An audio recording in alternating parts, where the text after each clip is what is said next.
Voilà.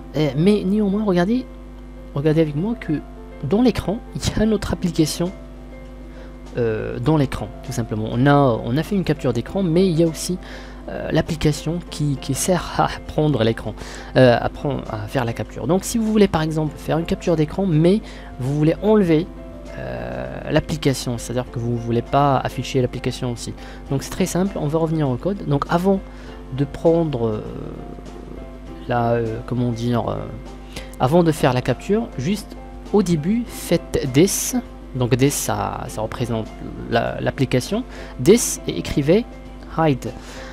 Alors hide, un truc pareil, lisez comme vous voulez. Donc this.hide, hide ça veut dire masquer. Donc on masque l'application, on fait la capture et vous l'avez deviné, et bien on remonte l'application. Là ça sert à masquer l'application et le code qui, donc après qu'on a fait la capture, juste après on fait this, donc this application, cette application show ça veut dire montrer, tout simplement.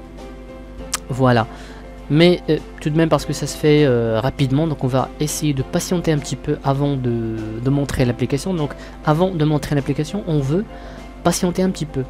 On veut par exemple attendre une seconde, ou bien une demi-seconde. Donc pour ça, on va faire, écrivez system.trading.treat.sleep.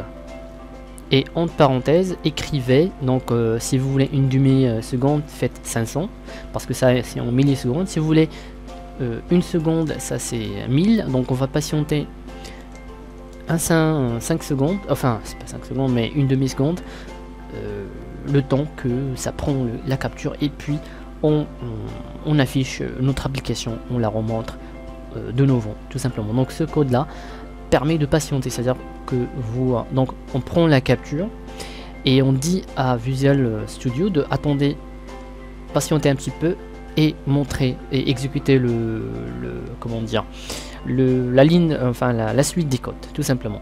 Ici, et on va faire la même chose. Bon, ici on va pas faire quand même, on va faire 250. Ici, juste avant de montrer l'application, on va le faire aussi juste après qu'on a masqué notre application. Voilà, comme ça on peut s'assurer que ça marchera. Alors on va tester maintenant, on va faire capturer.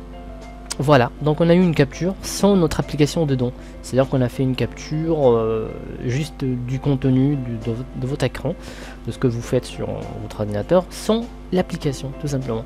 Voilà, donc ces codes là je vais les mettre dans la description pour vous faciliter la tâche. Là on va maintenant passer au deuxième bouton, c'est-à-dire sauvegarder l'image. Donc on va double-cliquer sur sauvegarder, et là bien sûr attention, là, il faut ne sauvegarder qu'après la capture d'écran, c'est-à-dire que si vous essayez de faire une capture alors que vous n'avez si vous essayez de sauvegarder l'image alors que vous n'avez même pas fait une capture d'écran, ben ça va produire une erreur. Mais on va quand même faire un petit condition F histoire de vérifier que vous avez fait une capture.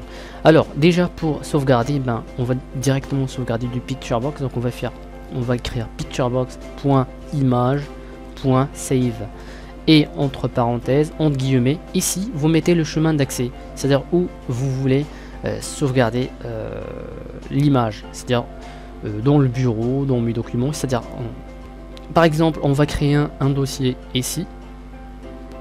Voilà, on va le nommer projet X7, on va l'ouvrir.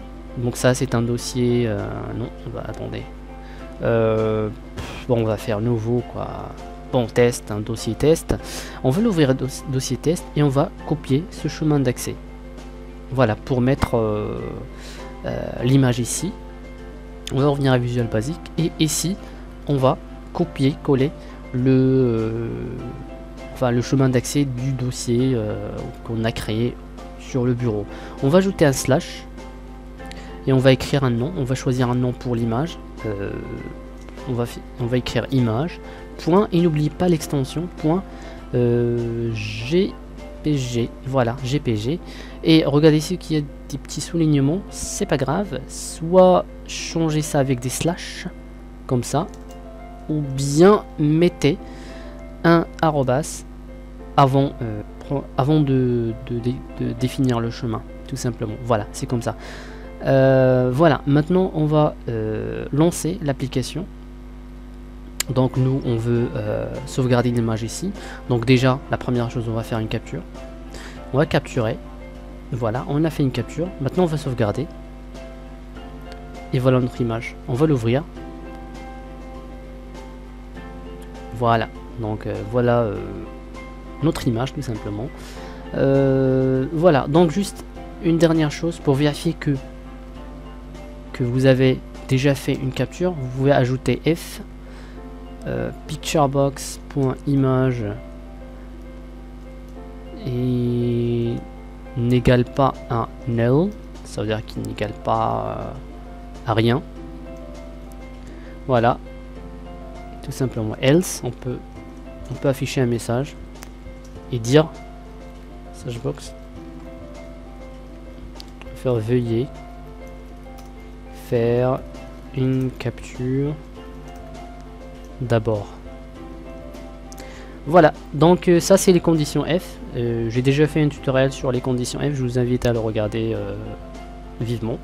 Donc voilà, c'est simple. Ici on vérifie qu'il y a une image sur le picture box. S'il n'y a pas d'image, ben on montre un message. Regardez, par exemple, hop, voilà, veuillez faire une capture d'abord. Une fois on fait une capture, et ben ça sauvegarde, tout simplement, on peut sauvegarder librement. Voilà, je pense que c'est tout, j'espère que cette vidéo vous aura plu. Si vous avez des questions, vous pouvez commenter en bas. Aussi, pour les codes de la méthode pour capturer, je vais mettre ces codes dans la description. En attendant, portez-vous bien et à la prochaine.